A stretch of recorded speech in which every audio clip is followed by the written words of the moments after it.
So it's talking about myths of migration and exile. And what I'd like to just kick off with is the notion that what we're dealing with is culture. And in many ways, we live in a culture that values the rational. In a way, it's a legacy of the Enlightenment of the last 200 years. But one of the things that's happening in neuroscience and behavioral economics is people are realizing that the rational isn't what actually moves people. It's very much, as John Barry would have said, the emotional and the irrational. And just to highlight that, in other words, the real issues are beneath the surface. That's where the real battle is, not above the surface. And one of the reasons for this is that people feel before they think, and secondly, you can't change feelings with facts. So in other words, if anything's going to happen on these environmental issues, on these migration issues, it's not initially a matter of the rational argument, it's much more a matter of the emotional, and when you get to the emotional, it's about the story, and if it's about the story, it's typically about the mythic structures that are utilized in the narrative, because they are very foundational. I think we're very much storytelling people, and in a way, the way we make sense of the world is through the internalized narratives and myths that we grew up with. So what I'm going to do is just run through what I think, if I were hired by UKIP, which I haven't been, and if I was, I wouldn't take it on, but what I think they are doing. So this is the marketing strategy for UKIP. Now, one of the ideas that's very useful, just to build up a little bit, is a lovely idea from Benedict Anderson about the imagined community. And the imagined community doesn't actually exist. It's not a community that actually exists, but it's a community that exists in people's heads. It's a gathering, a mass of people created through the use of images and stereotypes, and it's based on the choice of images to which most people relate. So it's a gathering. So in many ways, the Arabs, the Syrians, the traveler is an imagined community that shapes the narrative. And typically, there is a positive imagined community, mine, and there is an other imagined community, which is out there.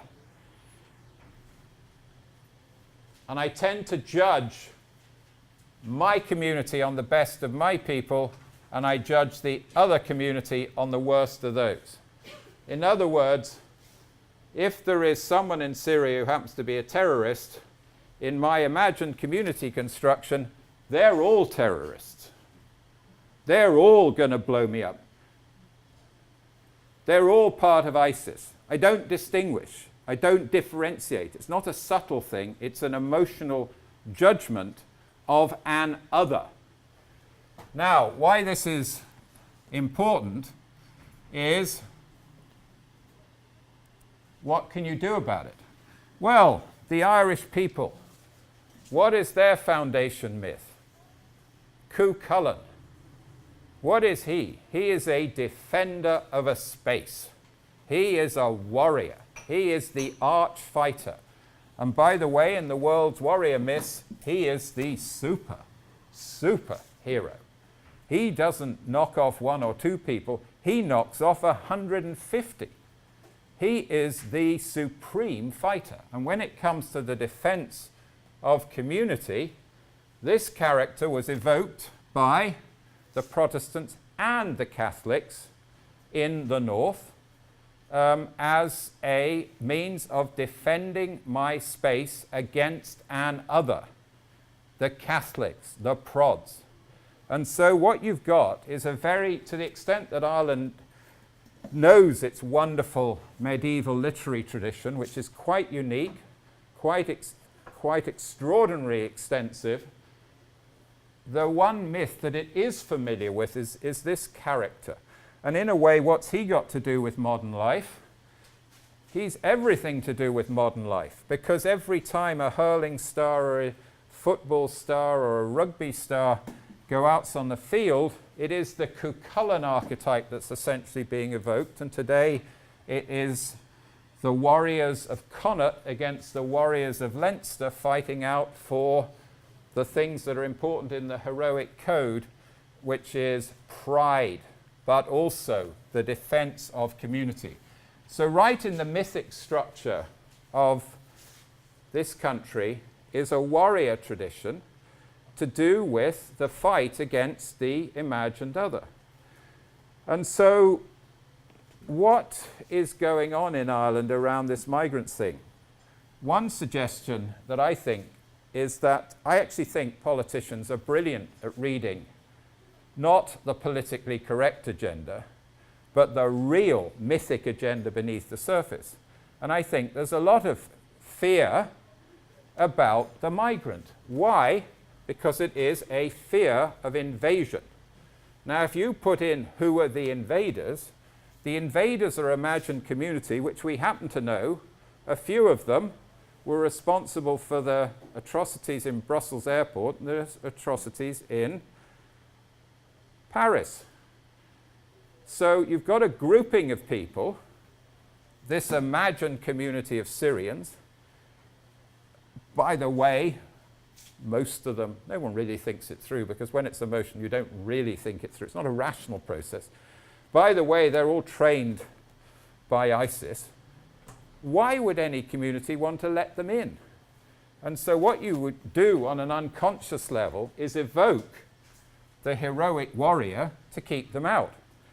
Now, you could suggest that what's happened in Ireland is they're far too subtle about it to let it enter into the public domain. They just sort it out through the Justice Department, who are beneath the surface, quietly keeping everybody out. The one thing we don't want is this agenda on the table, because it will be a grubby little shameful battle that's not very different to water charges, which is what's effectively the politically savvy politicians in this country read the collective sentiment. They're brilliant at reading it. And so with water charges, Sinn Féin and Fianna Fáil were all pro it, until Paul Murphy up in Tala happened to beat them in a by-election, and then there's a flip-flop because they're now reading the collective sentiment. So what I'm really suggesting here is actually right at the root of this debate is people are frightened. But the problem is to overtly and publicly act on it is to risk the accusation of being called a racist, because you're making racist-like comments, which means that you will be shamed because it's not politically correct. But beneath the surface, there's a deep fear of immigration in this country. That's my proposal. And so a right-wing party like UKIP is just working off that. And the nice thing, it's not a nice thing, that's the wrong word, but the virtue of swarms is it actually a little sneaking out of the overt unconscious thing. He actually thinks these migrants are a swarm, which is an invasion of this imagined community. Well, by the way, who are they? Well, I don't really know, but I can put a label on them privately. So the point is there's a deep fear and shame. We're between a rock and a hard place on that. So one of the things is keep it quiet. Don't let it out. So now I'm just... So what do we have in the Irish myth tradition? We have a battle between Lugh and Bala. Bala of the evil eye, some sort of demonic character. And so the beauty of myth, the much neglected myth, which this country has a wonderful collection of, is all these myths are the personification of the deep-rooted fears and forces and passions and desires that shape our life.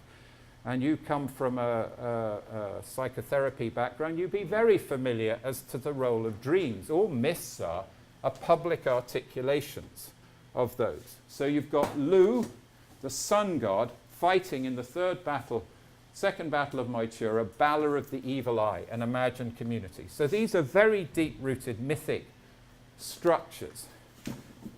Good, bad, my people, an immigrant. So you've got some very powerful, deep mythic roots. Another one, Partholon, one of the first people to ever come to Ireland.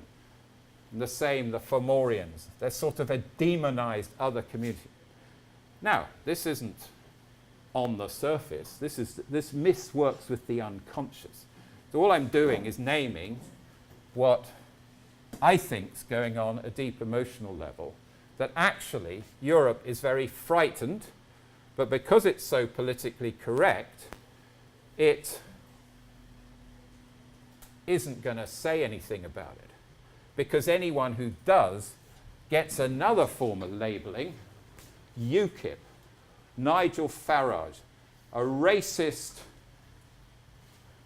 right-wing reincarnation of Hitler. No, we didn't say that, of Hitler. But we did, because that's what we were feeling. So you've got between anyone who says anything about it is sort of labeled as a racist, anyone who doesn't is privately frightened. So I think at a mythic level there's a lot of fear of invasion, and it's very deep-rooted in the Irish psyche, Irish mythic psyche. Now, let's have a look at what the mythic roots of Western culture are. If we go right back to foundations as to how we all came into being. There's two big constructions. One is the Greek one, the Hesiod one, and the second is the Hebrew one. And I think you probably know the Hebrew one, which is in the beginning God created. Well, it only took him 6 days, heaven and earth and darkness and light. And by the way, on the 6th he created mankind, and he was so exhausted he had to rest on the 7th. And then the other creation myth is to do with the Garden of Eden, which creates a sort of utopic world into which Adam and Eve go, and then there's the temptation by the woman, who, by the way, women aren't too well presented in the Old Testament. They tend to be either Eves or Jezebels. There aren't too many positive portrayals of women in the Old Patriarchal Testament. It proves somewhat in the New Testament from a mythic point of view. And then here's another one, which is in the beginning there was chaos and Gaia and the earth. And then Gaia gives birth to Uranus, and Uranus has his 12 titans, and then that's overthrown by Zeus, and he creates the Olympians. So what we've got in Western culture is a bit difficult to see. It's in red. I shouldn't have put it in red. Impossible to see. This is actually quite masculine and aggression. It's to do with the use of power. And this is to do with the meaning of how you read. Well, the meaning of this very much depends on how you read it. Is this a cosmology? Is it myth or is it history? Some creationists, ignoring Darwin, think this is literally true rather than mythic stuff, which, if you've got a scientific mind, you just... Leave it turned off. Yeah. What? Leave the light turned off. Yeah, leave the light turned off. Who turned it on? Sorry. Oh, you need it on. Well, anyway, we've got the point. Anyway, those are the two foundation creation myths. What is the creation myth of the Irish? Does anyone know? Put your hands up if you know what that is. Yeah. 3 people in the room. This is the creation myth of the Irish people. Laua Gawala Éireann. And as this man just said, what is it? It is the Book of Invasions. Thanks to Horslips, I know that. Well, the album from 1976. Well, thanks. I can't claim any great historic. So it's not that you're a folklorist. But it came to pop culture. The knowledge of it came through pop culture. Ireland doesn't even know its creation myth. What is the Irish creation myth? It is the book of invasions. In other words, the foundation myth of Ireland is a book dealing with migration. The Irish didn't come because God created them, except the monks put it in there. And it didn't come out of chaos. The Irish are the people who came from somewhere else. The Irish are migrants. And by the way, having come here, they then exiled. So the Irish are the people who came from somewhere else and went to somewhere else. So potentially, in this country's foundation mythology, there is a brilliantly articulated, and by what is a myth? A myth is the communally sanctioned stories of the people. Not God, not a great author, the people. The sanctioned stories of the Irish people is a creation myth of Laua Gawala, the Book of Invasions. And that should make every migrant feel there's somewhere. I'm a migrant. I grew up in India. My parents were Scottish. My dad was working class. My mother was upper middle class. In Calcutta, sent back to be civilized in an English public school. I wasn't that impressed with the civilizing process, so I was searching around looking for something. And I have to say, 2 years ago, the Minister for Justice, Francis Fitzgerald, right in the corner, welcomed me as an Irish citizen, and about 2,000 others. I'm a migrant, a recent blow-in, but one of a nation of migrants, and I felt at home there. You, every Irish person here, is a migrant. By the way, from a DNA point of view, you are a migrant.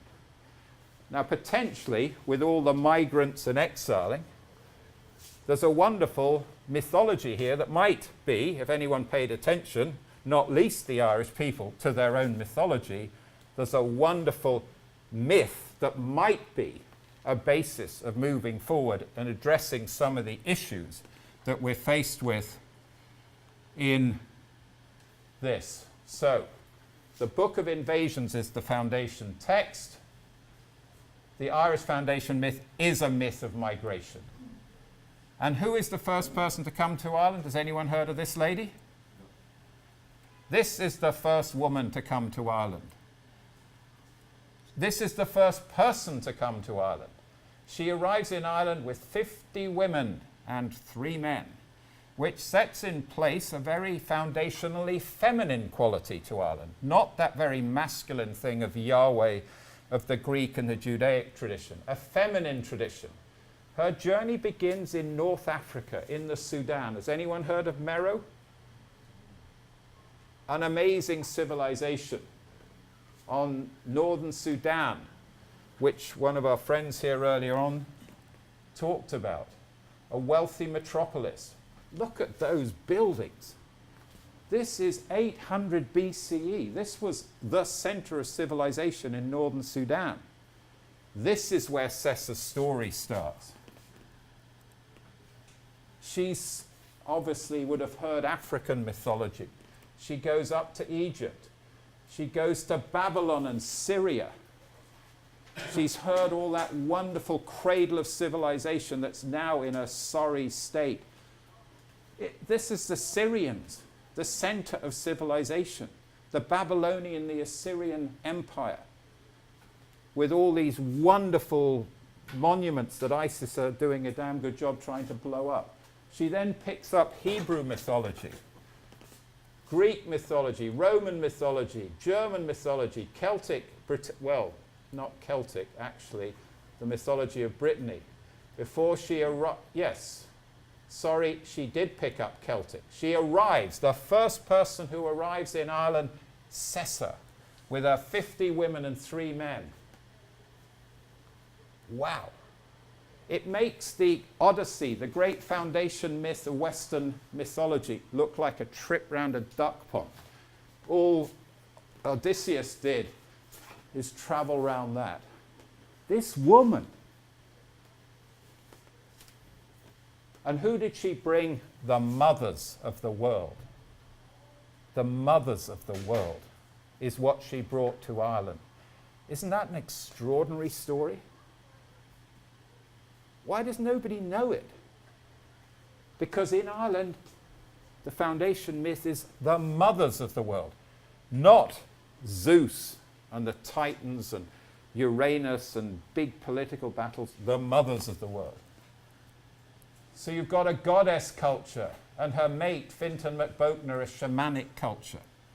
Very different from the warrior masculine energy. That is the foundation myth of Ireland. And by the way, we've other migrants, Partholon, Nemed, the Firbolg. And what did they bring? Migrants bring things. These people set in place businesses, all the great businesses of Ireland that we have today. The exemplar was the Partholonians, the infrastructure here, and a brilliant political system here, the Firbolg. They were the bagmen, the humble bagmen of Europe, who, by the way, had to leave Greece because of oppression. It's not a new story, this Syrian stuff. They had to leave, and they came to Ireland, escaping oppression. They all fought off invaders, the Fomorians. And then we have the Tuatha De Danann, the people of the goddess, a goddess culture. Tua, people. Danu, goddess, a feminine energy. That's what's the foundation myth of Ireland. They bring their 4 swords. Migrants bring gifts. There's one reframing. Not migrants steal my lunch and my job. Migrants bring gifts. They bring other cultures. So the Irish people are migrants. Their myth is a migrant people. And then, by the way, they go somewhere else. Bran. Have you heard of Bran? Have you heard of the children of Lear? And by the way, every migrant, every exile is a migrant somewhere else. My son is in Sydney. He's a migrant. I came from Calcutta. I'm a migrant. We're all migrants. And maybe what this offers is a mythology that's not a mythology about power over, a masculine one, or, well, I'm getting in dangerous territory if I comment on the religious ones, but it is frightening, the Yahweh scaring the bejesus out of people. The Irish myth of the encounter with Manannán mac Lir, he didn't give them tablets of stone of things they should do. He gave them a way of seeing, silver branch perception. That seems to me useful and not frightening. So the Irish story is a myth of migration and exile. This country knows everything about migration. So instead of it being a frightening thing of swarms of Syrians and Babylonians and ISIS coming in to blow up our coffee shops and our pubs, we could frame it as the myth of this country. And we need to look at this. Who are the Fomorians, these imagined communities? Who is Balor of the Evil Eye? Let's name it. And there's 2 other myths in the Irish tradition that might be about extending a Céad Míle Fáilte. Dagda. When we worked on Guinness, they felt Guinness was the Dagda archetype with this cauldron that never empties. Isn't that a wonderful image of abundance? Is our attitude that it's a scarce cake, and by God, if a migrant comes in, he's going to get my share of it, my kids? Or are we working off Dagda's cauldron, this big-hearted, generous soul? Or are we going to work with a Bridget archetype? I prefer Bridget the goddess. Mind you, Bridget the saint isn't very saintly in some of the things she did. She actually was one of the first abortionists that some of the people in the far-right Christian mightn't like, for someone who'd got pregnant inappropriately. And so, but she has a cloak of welcome. So in a sense, the choice for Ireland is, does it live? Oh yeah, sorry, I'm not going to go to that. Does Ireland live out of the Cuchulainn keep them out? Or does it extend a more Bridget or Dagda welcome? And that essentially is a foundational choice for this people. What I would say is the myth they're living by is unconscious. Nobody's talking about it. The politicians know it because they're as smart as hell at reading what's not said. Nobody's naming it. The Justice Department are quietly dealing with it, keeping people out as much as they can. And I think, what can we do about it? Now, one of the issues is what happens when the people come? What happens to migrants like me? And I know Wayan there and her friend from Indonesia, and Joy, you're from Nigeria. Are you? We asked for someone else to come too. I don't know. So anyway, is when they come that they become a bento box integration. Do you know what a bento box is? It's a nicely compartmentalized thing where you have food indifferent. So you have a Jewish quarter, a Polish quarter. They don't integrate. One of the things that's been so amazing about Leicester is they actually worked at community integration and they brought them in. And by the way, the myth of migration is a wonderful welcoming myth from our friends from Bali. Wayan lives in Bali. Where are you from? Is it Nigeria? Yeah. From Nigeria. It's an inclusive, it's a Bridget welcome, it's a Dagda. Bring your gifts, bring your culture, and let's maybe create something. But if we have a bento box approach to dealing with them, or is it going to be a mixed salad where all the cultures of the world are mixed together, which, by the way, seems to me, and you look at the scientists, the DNA, it's what Ireland intrinsically is. You are all part of the salad. I'm part of the salad. I am an Irish citizen, by the way, of 5th, 6th and 7th century Ireland. Nobody cares, but I do, because I relate to this. I like it, because I felt like a wandering nomad, and I find myself at home in this mythology. Or is it a kind of stratified wedding cake of an integration, where the elite are there and all the migrants are down there? So the choice is bento box, mixed salad, wedding cake. And is our welcome going to be one of Bridget and Dagda, or the kind of warrior? I should have put Cuchulainn up there. So,